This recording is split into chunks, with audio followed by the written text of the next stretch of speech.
안녕하세요. 이등동물의료센터의 원장 이혜원입니다. 오늘은 조용한 살인자라고 불리며 인위에서도 전신에 걸쳐 발생하는 다양한 합병증으로 생명과 건강을 직접적으로 위협하는 고혈압에 대해서 알아볼 수 있도록 하겠습니다.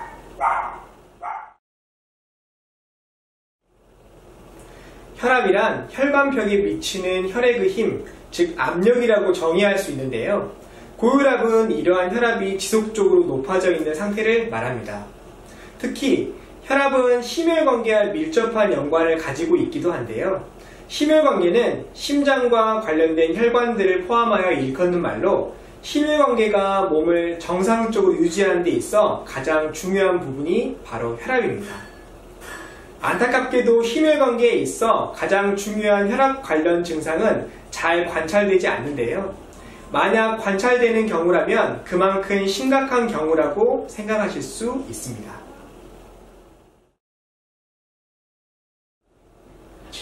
고혈압 증상이 나타나는 환자들은 대부분 눈이나 뇌, 심장, 신장에 관련한 증상을 나타냅니다.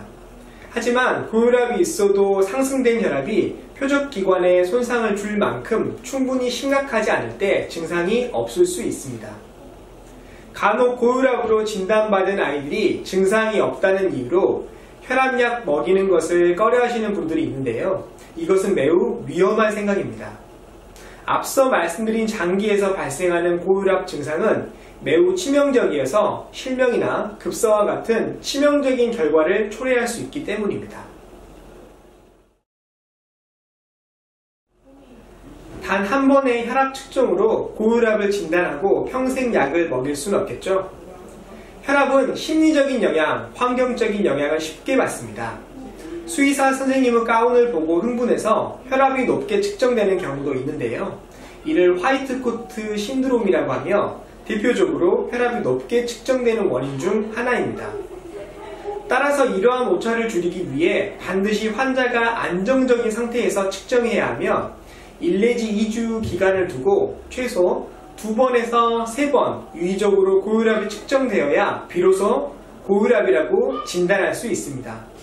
또한 종합혈액검사, 방사선, 초음파 같은 영상검사 및 호르몬 검사를 통해서 고혈압을 유발하는 질환에 대해서도 꼼꼼히 체크하는 것은 필수입니다.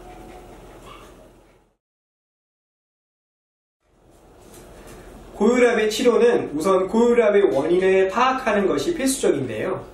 고혈압의 원인은 첫 번째로 원인이 명확하지 않고 드물게 발생하는 1차성 고혈압과 두 번째로 다른 질병이 원인이 되며 전체 환자의 80%에서 발생하는 2차성 고혈압으로 분류할 수 있습니다.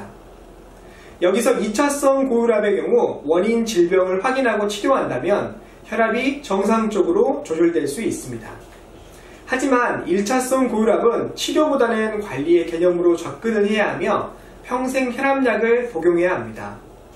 다음은 대표적인 개와 고양이의 2차성 고혈압의 원인 질병입니다.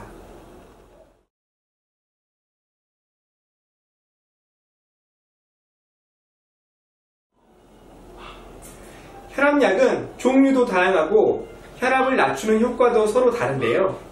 혈압약을 처방할 때는 가장 낮은 용량부터 시작해서 점차적으로 증량을 해야 하고 7일에서 10일 뒤에는 반드시 다시 혈압을 측정해서 그 효과를 확인해야 합니다. 혈압약을 과하게 처방받을 경우 아이가 힘이 없어 누워만 있고 기력이 없는 저혈압 증상을 보일 수 있기 때문입니다.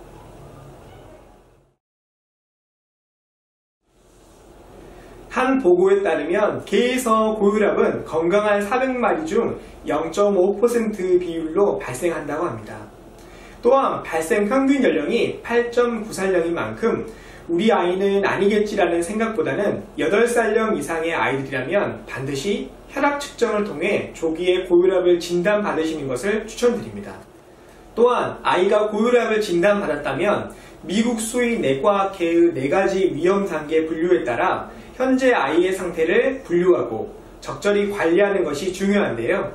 임의로 처방받은 혈압약을 중단해도 또 과량 복용해도 위험하기 때문에 장기간에 걸쳐 적절히 관리할 수 있도록 담당 수의사 선생님과 지속적으로 상담을 하시는 것은 필수입니다.